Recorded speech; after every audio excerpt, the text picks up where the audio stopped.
Everyone, this is Neha and welcome back to my channel. स्वागत है आपका आपके अपने चैनल स्टडी विद ईज 24/7 पर। इस चैनल पे आपको सीटेट से रिलेटेड सारे नोट्स मिल जाएंगे जो कि बहुत ही इजी एंड सिंपल वे में पढ़ाए हुए हैं। आज हम सीडीपी का एक नया फील्ड लेकर आए हैं आपके सामने जो है कोग्निटिव डेवलपमेंट। और कोग्निटिव डेवलपमेंट में हम आज स्टार्ट कर रहे हैं जीन पियाजे की थ्योरी।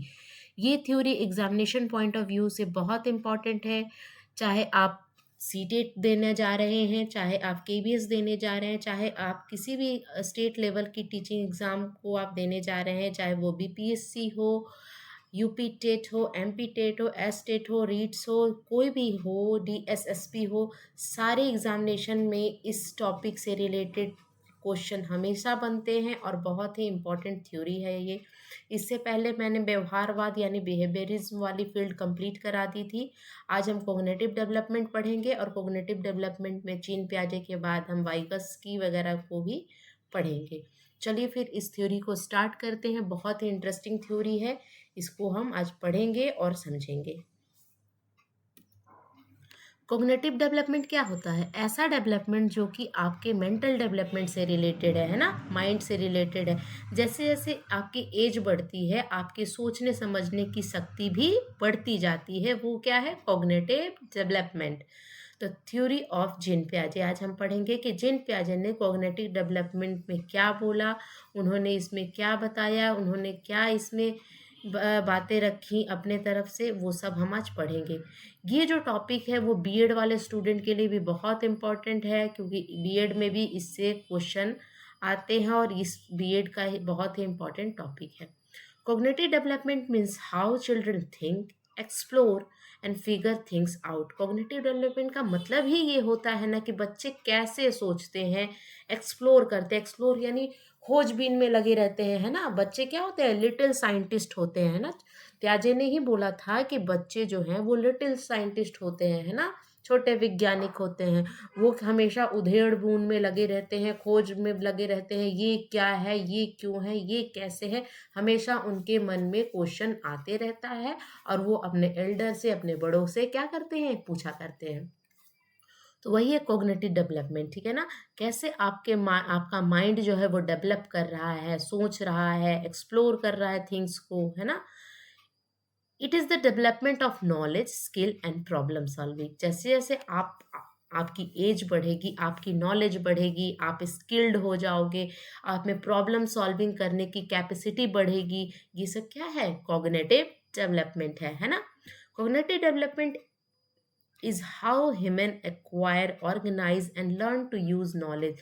cognitive development क्या है? कैसे इंसान किस चीज को क्या करता है?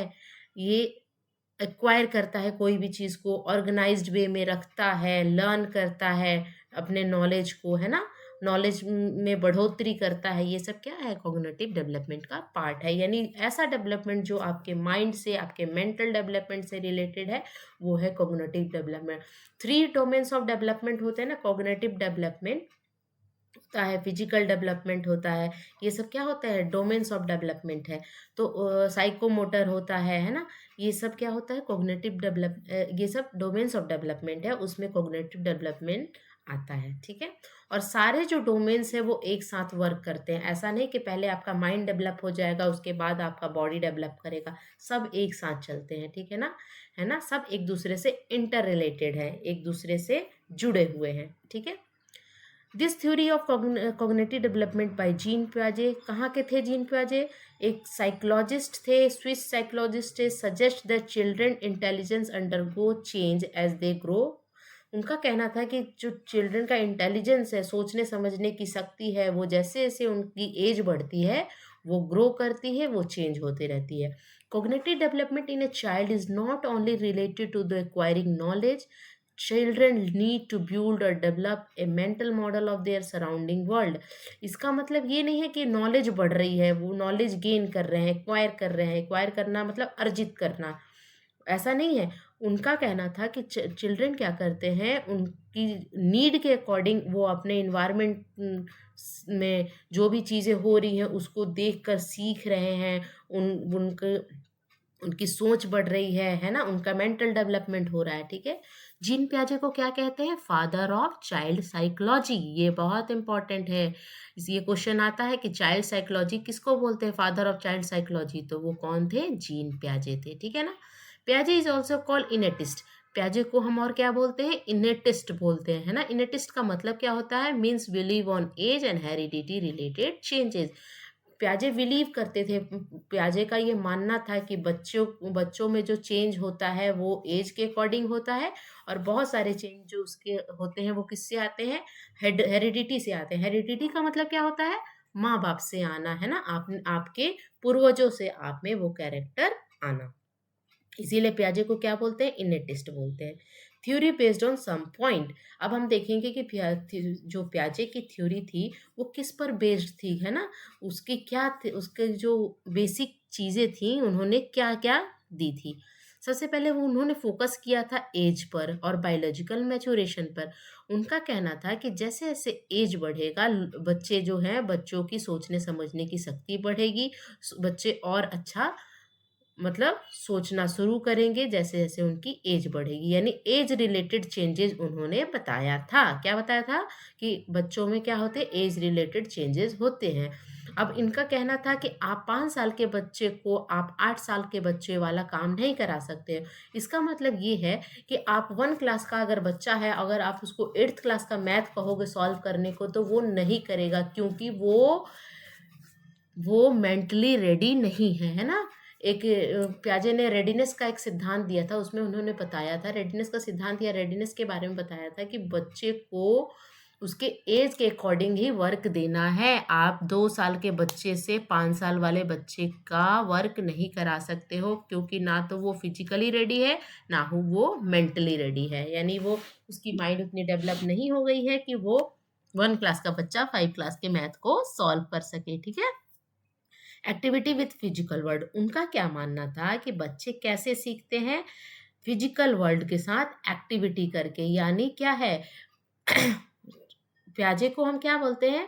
ये कंस्ट्रक्टिविज्म पर इनका ध्यान था, और वो कंस्ट्रक्टिविस्ट थे। उनका मानना था कि हम क्या है, अपने फिजिकल वर्ल्ड से, अपने सराउंडिंग से कुछ क्रिया करके ही सीखते हैं, है ना। कुछ काम करके ही हम किसी चीज को सीखते हैं। तीसरा है सोशल एक्सपीरियंस। बच्चे कैसे सीखते हैं? सोशल एक्सपीरियंस, एक दूसरे के साथ बैठ के कोऑपरेशन करके, कोऑपरेटिव इन्वायरमेंट में बच्चे सीखते हैं। जीन पियाजे 1896 से 1980 तक का उनका work was a psychologist and epistemologist भी उनको कहते हैं। यहाँ पे हमने क्या पढ़ा? Father of child psychology. पियाजे जैसे कॉल इनेटिस्ट, और एक और नाम से उनको जाना जाता है, जो क्या बोलते हैं हम? Epistemologist. Who focus on a child development. उन्होंने चाइल्ड डेवलपमेंट पे फोकस किया। He developed a theory of human cognitive development known as genetic epistemologist, based on interest in biology and particularly the adaptation of species to their environment, ठीक है। According to प्याजे what is cognitive development. अब प्याजे ने cognitive development बताया, तो उन्होंने कैसे समझाया उसके बारे में हम समझते हैं। कॉग्निटिव डेवलपमेंट क्या है प्याजे के मुताबिक? कि कॉग्निटिव डेवलपमेंट कुछ नहीं है। कॉग्निटिव डेवलपमेंट है ये कि डिसइक्लुवेरियम से इक्लुवेरियम के साइड जाना। डिसइक्लुवेरियम यानी कंफ्यूजन की सिचुएशन। बच्चा कंफ्यूज है और उसको कहाँ ले जाना है? बैलेंस के पोजीशन। बैलेंस के पोजीशन का मतलब क्या हो कि बच्चे को के माइंड में जो भी कंफ्यूजन क्रिएट हो गया है, जो भी कंफ्यूजन आ गया है, उसको क्या करना? क्लियर करना। यानी cognitive development is is going from disequilibrium to equilibrium. यानी कंफ्यूजन की सिचुएशन से कहाँ जाना है? बैलेंस की सिचुएशन में। ये है कॉग्निटिव डेवलपमेंट, ठीक है ना। और इस डिसइक्लुवेरियम से इक्लुवेरियम की तरफ जाने में एक बहुत इंपॉर्टेंट प्रोसेस वर्क काम करता है, जिसको हम क्या बोलते हैं? इक्लुबरेशन। क्या बोलते हैं? The process called equilibration eventually adjusting existing schema और forming new ones in order to adjust to a new understanding. तो इस प्रोसेस को क्या करते हैं, जो कि इस प्रोसेस को क्या बोलते हैं? जो कि डिसइक्लुबेरियम को चेंज कर देता है इक्लुबेरियम में, इक्लुबरेशन बोलते हैं। अब यहाँ पे फर्दर उन्होंने इक्लुबरेशन को 2 पार्ट में डिवाइड किया है। किसने? प्याजे ने। एक उन्होंने बोला है कि इक्विलिब्रेशन क्या होता है, ऑर्गेनाइजेशन एंड एडेप्टेशन। ऑर्गेनाइजेशन क्या होता है, सबसे पहले हम ये समझेंगे।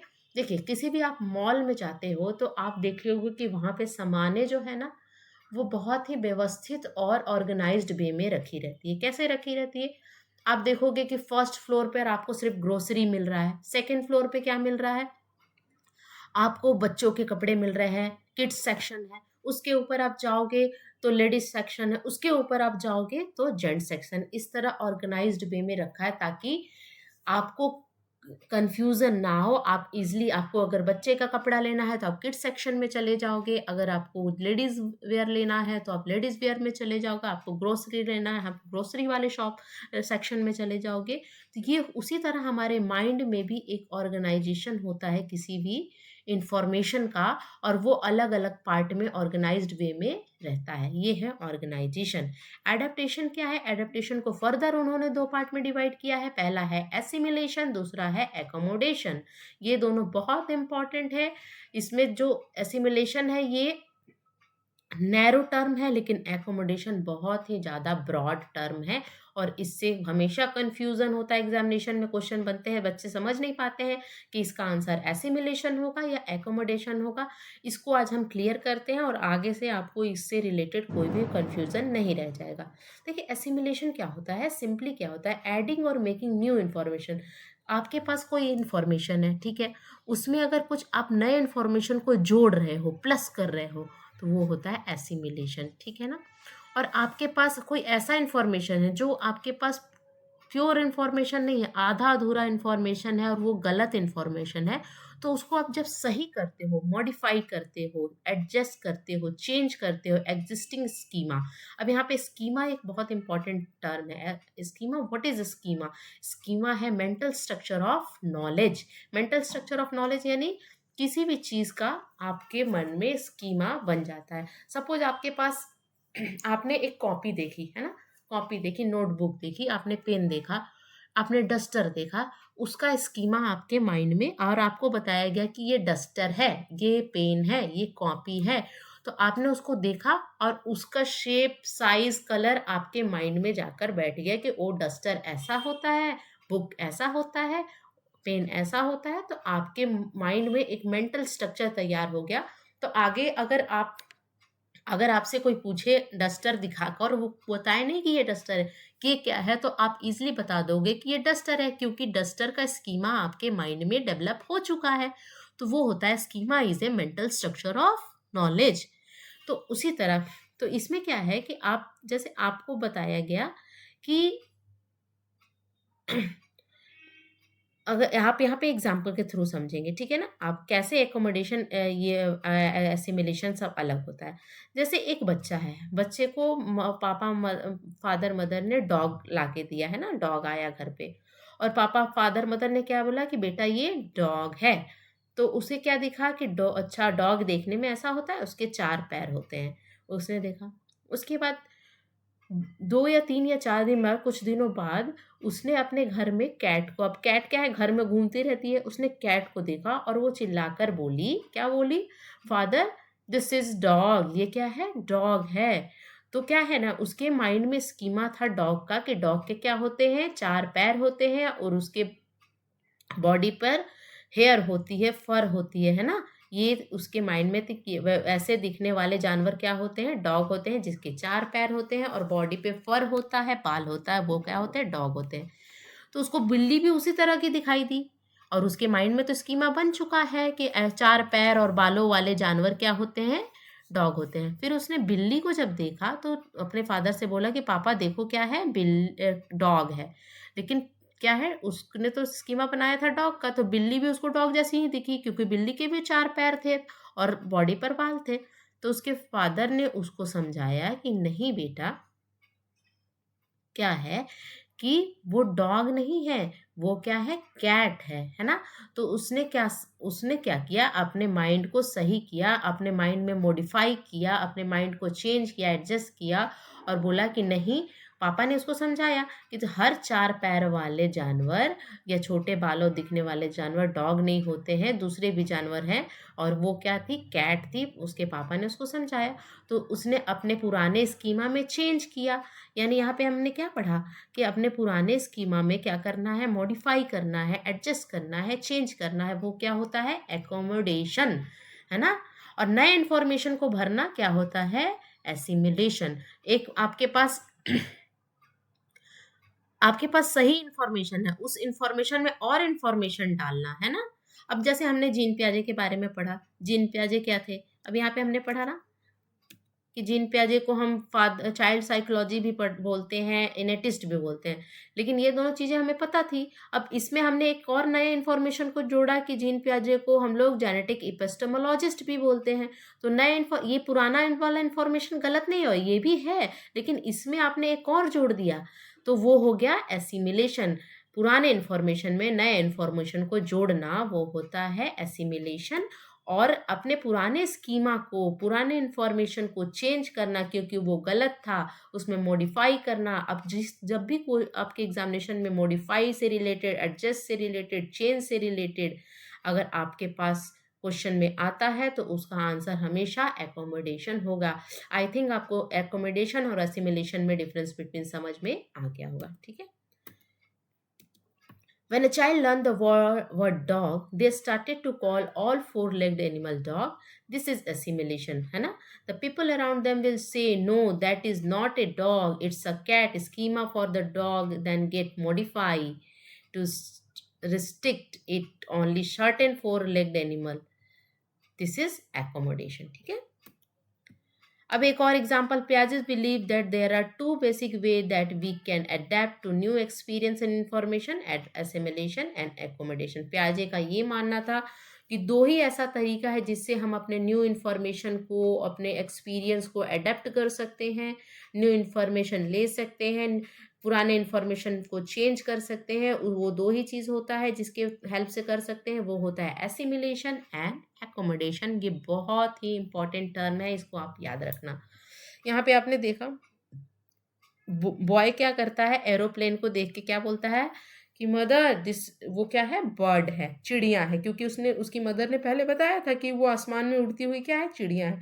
तो उसने एरोप्लेन को भी क्या बोल दिया, चिड़िया बोल दिया, बर्ड बोल दिया।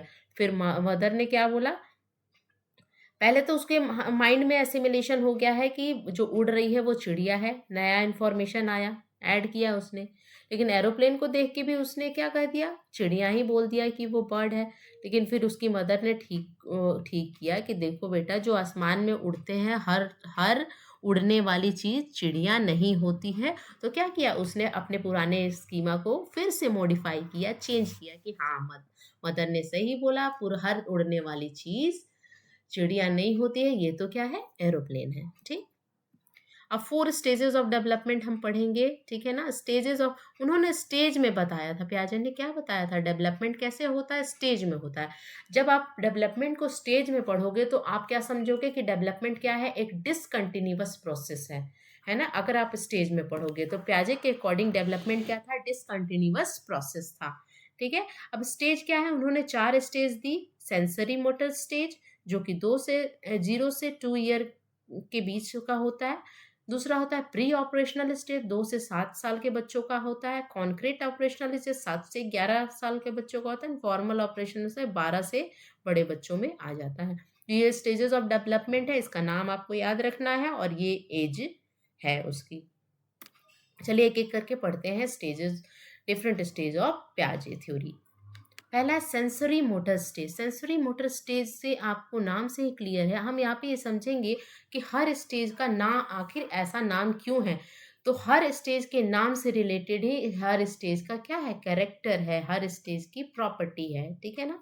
तो सेंसरी का मतलब क्या होता है, सेंसेस के थ्रू, आपकी जो 5 सेंसेस हैं उसके थ्रू आप चीज़ों को सीखते हो और एक्सेप्ट करते हो। और मोटर है ना, मोटर यानी फाइन मोटर, ग्रॉस मोटर के बारे में आपने सुना है ना, उससे रिलेटेड है। Means infancy stage. अब 0 से 2 ईयर का जो एज ग्रुप होता है वो किसका होता है, इन्फेंसी स्टेज होता है ना, शैशव अवस्था।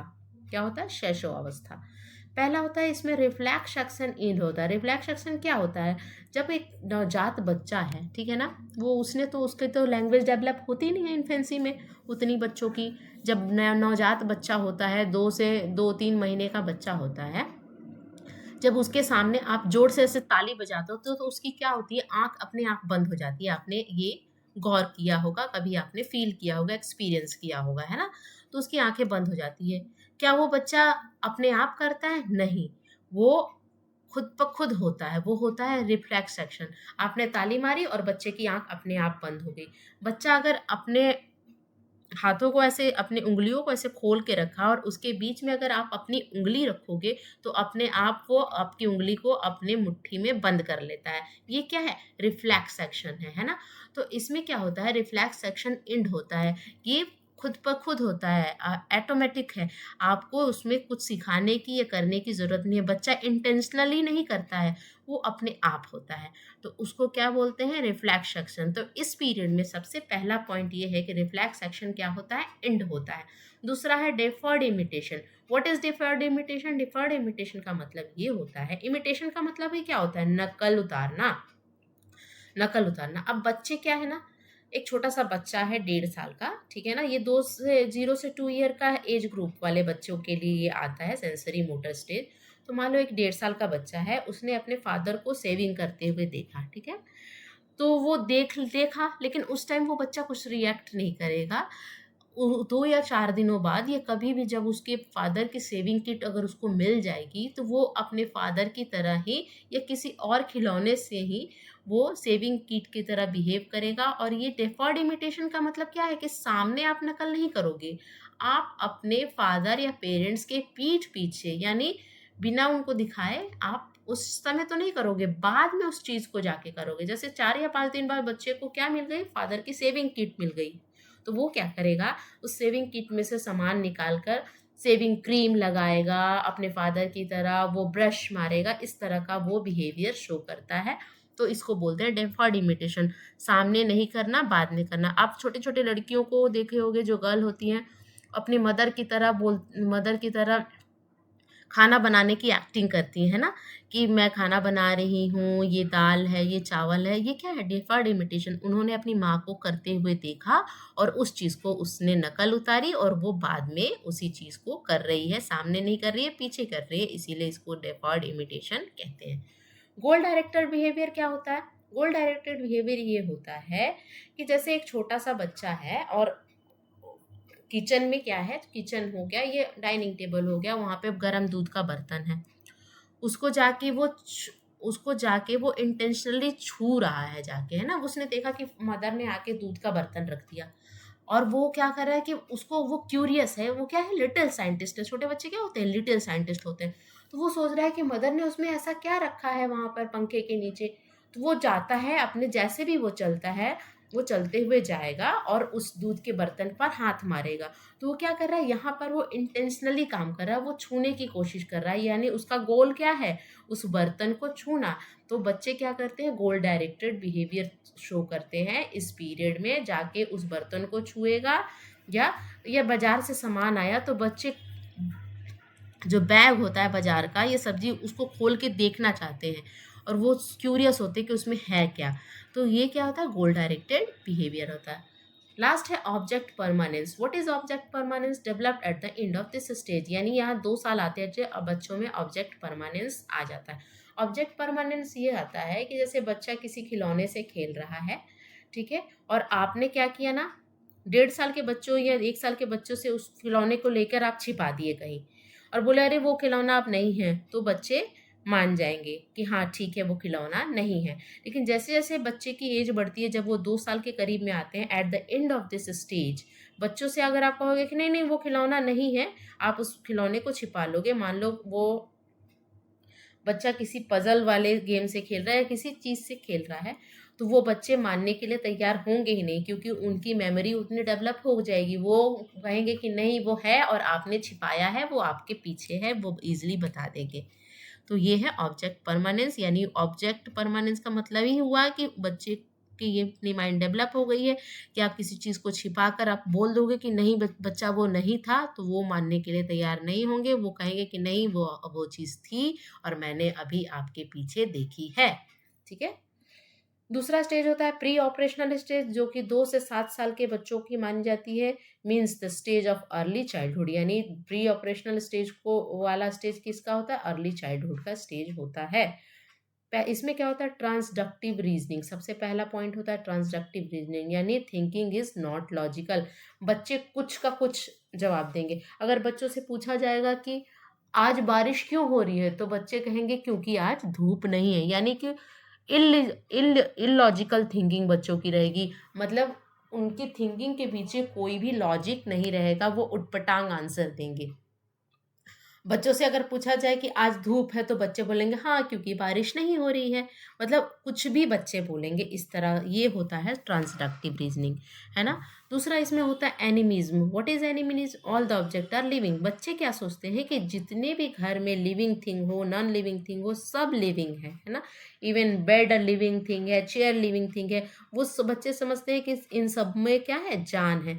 क्या होता है कि बच्चे जा रहे हैं, जाते जाते अगर उनको टेबल से चोट लग जाती है, तो बच्चे क्या करते हैं?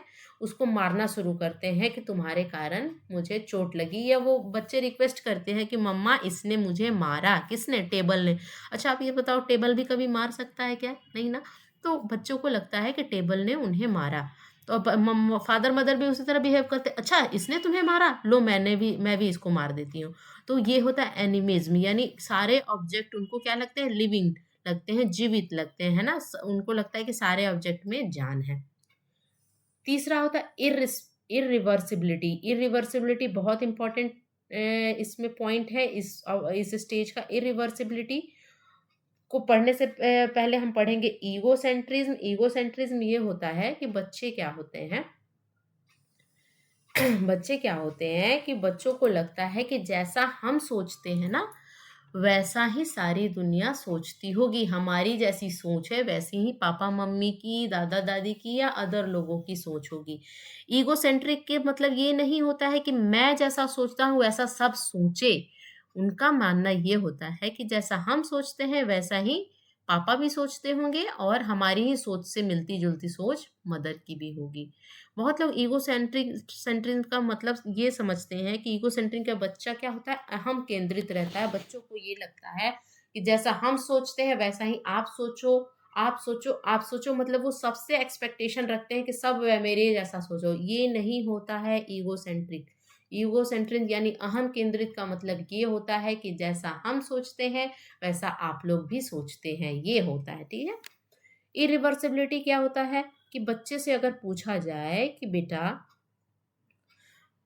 आप आपकी कोई अगर एक लड़का है, समझो उसका नाम टॉम है, ठीक है, और उस टॉम नाम के बच्चे से पूछा गया कि बेटा आपका कोई भाई, दो भाई हैं, ठीक है, और एक भाई का नाम टॉम है, एक का भाई का नाम हैरी है। टॉम एंड हैरी दो भाई हैं। तो टॉम से पूछा गया, टॉम की क्या है एज? 2 से 7 साल की एज है। टॉम से ये पूछा गया कि बेटा क्या आपका कोई भाई है? तो वो बोलेगा हाँ मेरा भाई है, उसका नाम है हैरी। लेकिन अगर टॉम से ये पूछा जाए कि हैरी का कोई भाई है, यानी उल्टा पूछ दिया गया। टॉम से तो पूछा गया कि तुम्हारा कोई भाई है, तो वो बोला हाँ मेरा भाई का नाम हैरी है। लेकिन अगर पूछा गया कि अगर उस हैरी यानी आपके भाई का भी कोई भाई है, तो वो नहीं बता पाएगा, यानी वो इरिवर्सिबिलिटी शो नहीं करेगा, बच्चा नहीं। अगर बच्चे से बोला गया, प्याजे ने एक स्टोरी बताई थी, एक एक्सपेरिमेंट किया था कि बच्चे को वो एक दिन इस बस को मिस करा देते हैं और खुद पैदल स्कूल लेके जाते हैं। 1 किलोमीटर के आसपास स्कूल थी, तो वो ना लेकर जाते हैं और फिर बच्चे से बोलते हैं कि बेटा तू वापस आ जाएगा। तो वो कहता है कि नहीं पापा, मुझे तो घर से स्कूल आने वाला रास्ता पता है, बट स्कूल से घर जाने का रास्ता नहीं पता है। यानी यहाँ पे बच्चों की बच्चे यहाँ शो करेंगे इरिवर्सिबिलिटी, यानी उनको रिवर्सिबिलिटी वाली थिंकिंग या इरिवर्सिबिलिटी वाली सोच डेवलप नहीं हुई है। ये है इरिवर्सिबिलिटी, यानी उल्टा बच्चे नहीं समझ पाते हैं। सेंट्रेशन, ये बहुत इंपॉर्टेंट इसकी प्रॉपर्टी है। लैक ऑफ कंजर्वेशन, बच्चों को कंजर्वेशन का समझ नहीं हैगा, उसको हम एग्जाम्पल के थ्रू समझते हैं। प्याजे ने क्या किया, 2 ग्लास लिया, 2 बीकर लिया, तो उसमें मान लो बराबर पानी रखा एकदम, जो वेट ये था पानी था, मान लो दोनों में उसने एक एक 1 लीटर कहो या हाफ लीटर, 500 मिलीलीटर दोनों में पानी रख दिए, ठीक है। उसके बाद प्याजे ने पूछा बच्चे से कि बच्चा बताओ इन दोनों में किस में पानी ज़्यादा है, तो बच्चे को दिखा कि दोनों में पानी बराबर है, क्योंकि दोनों का शेप सही, दोनों ग्लास का शेप सेम था, शेप एंड साइज का ये दोनों ग्लास था, दोनों में पानी भी 5 मिलीलीटर थी, तो उसने बोला कि दोनों में बराबर है। फिर प्याजे ने क्या किया, एक पतला ग्लास का जार लिया और एक को रहने दिया और इस वाले जार को एक पतले ग्लास वाले जार में डाल दिया, और फिर बच्चे से पूछा बेटा बताओ कि दोनों में क्या है, पानी किस में ज़्यादा है, तो बच्चा क्या बता, पानी तो दोनों में 5 मिलीलीटर ही है, लेकिन 500 मिलीलीटर ही है, लेकिन बच्चे ने किसको ज़्यादा बताया, इस पतले वाले ग्लास को। क्यों बताया, क्योंकि वहाँ पर लैक ऑफ कंजर्वेशन हो रहा है। बच्चे क्या है, बच्चे क्या शोर कर रहे हैं, सेंट्रेशन शो कर रहे हैं, बच्चे क्या कर रहे हैं, बस एक पहलू को ही देख रहे हैं, बच्चे बच्चे क्या देख रहे हैं, बस हाइट को ही देख रहे हैं, वो इस ग्लास के विड्थ को भूल गए हैं, बच्चे एक ही दिशा में सोच रहे हैं। बच्चों का इतना माइंड डेवलप नहीं हुआ है कि वो इसकी चौड़ाई को देखे, बस वो क्या देख रहे हैं, लंबाई को देख रहे हैं, और इन दोनों में इसमें लंबाई तक बहुत ऊंचे तक पानी पहुंचा है, तो बच्चे को क्या लग रहा है कि पानी इसमें ज़्यादा है, क्योंकि लेकिन क्या है, पानी तो दोनों में बराबर है, लेकिन बच्चे क्या सोच रहे हैं कि पानी किस में ज़्यादा है, इसमें, क्योंकि बच्चे का एक एस्पेक्ट यानी एक पहलू ही डेवलप हुआ है जो कि लंबाई है। बच्चे इसकी चौड़ाई को नज़रअंदाज कर रहे हैं, इग्नोर कर रहे हैं। तो ये होता है सैनिट्रेशन, जो कि अगले स्टेज में डेवलप हो जाता है जैसे जैसे उनकी एज बढ़ती है, ठीक है। तो हमने क्या क्या पढ़ा, transductive reasoning, animism, irreversibility, egocentrism and centration, ये सब चीज़ याद रखना है, इससे क्वेश्चन आ जाता है कि कौन सी क्वालिटी किस स्टेज की है, आपको ध्यान में रखना है, ये सारे प्रिय प्रश्नों की है। अगला है, तीसरा है कॉन्क्रीट ऑपरेशनलिज्म, जो कि 7 से 11 वर्ष के बच्चों की होती है। स्टेज ऑफ लेटर चाइल्डहुड, यानी लेटर चाइल्डहुड वाले बच्चों को होते हैं। स्टार्ट लॉजिकल थिंकिंग, यहाँ पे बच्चे ना लॉजिकल थिंकिंग स्टार्ट कर देते हैं।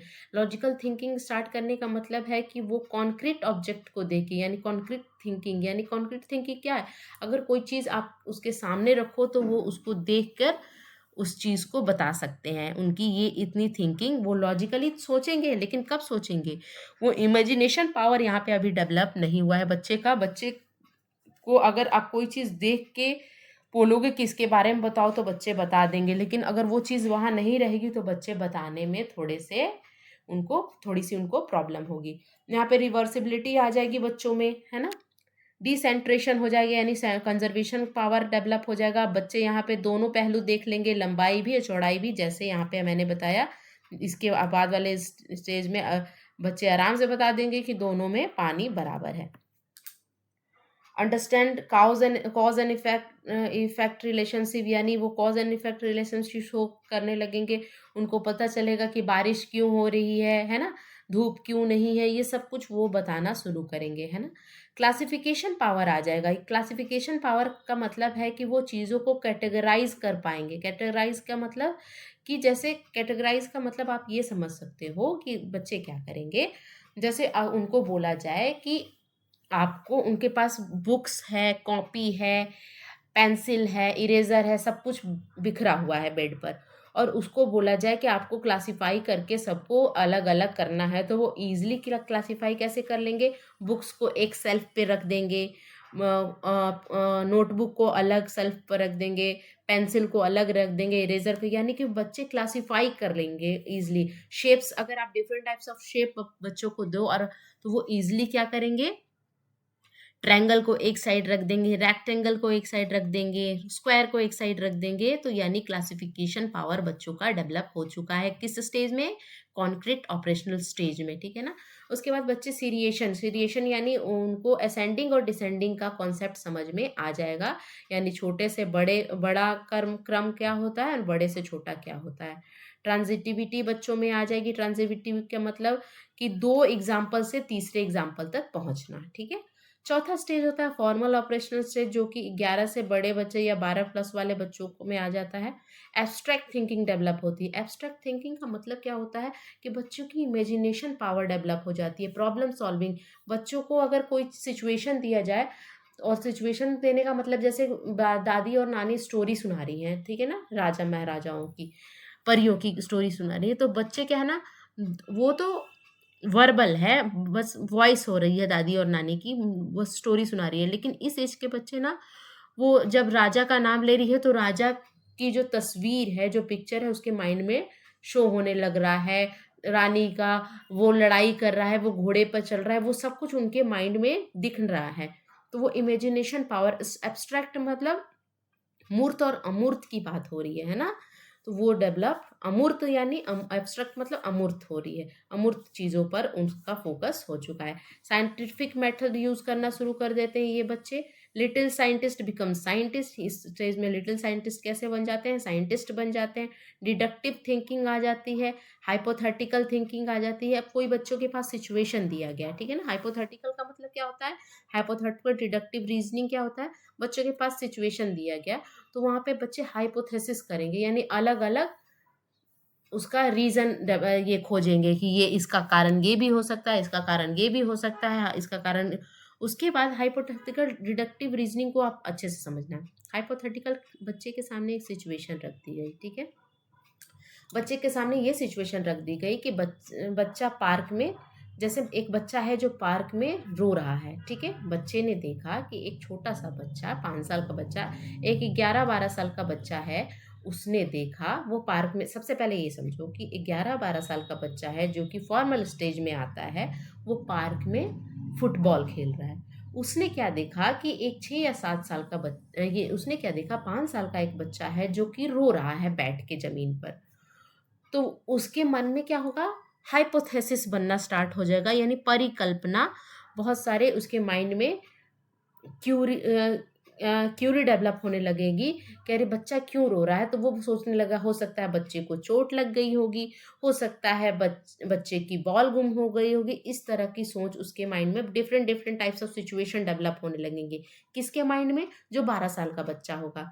किसके लिए, जो 5 साल का बच्चा, उसके लिए। उसके बाद वो क्या करेगा, वो सारे सिचुएशन में से वो एक सिचुएशन को फाइनली खोजेगा कि नहीं, इन सब में से होना एग्जैक्ट क्या चाहिए, तो उसको एक सिचुएशन पहुंचेगा कि हो सकता है उस बच्चे को चोट लगी हो। वो फाइनल डिसीजन पे पहुंचेगा कि नहीं, बच्चे की बॉल नहीं गुम हुई होगी। हाइपोथेसिस क्या बनाया उसने कि बच्चे की बॉल गुम हो गई होगी, बच्चे की चोट लग गई होगी, या बच्चा अपनी मम्मी के लिए रो रहा होगा। ये 3 हाइपोथेसिस उसने बनाई। उसमें से एक हाइपोथेसिस पे पहुंचना क्या होता है, डिडक्टिव। उसने क्या सोचा कि नहीं, इसकी इसकी इसे चोट लग गई होगी, एक हाइपोथेसिस। और रीजनिंग यानी आपके माइंड में तरह तरह का सिचुएशन, एक एक फिक्स सिचुएशन पे आना, एक फिक्स सिचुएशन नहीं आप बोल सकते हो, एक फिक्स, एक फाइनल डिसीजन पे आना, वो क्या होता है, रीजनिंग, ठीक है ना। तो वो फाइनल डिसीजन पे आया और वो उसको उठा के चुप करा देगा।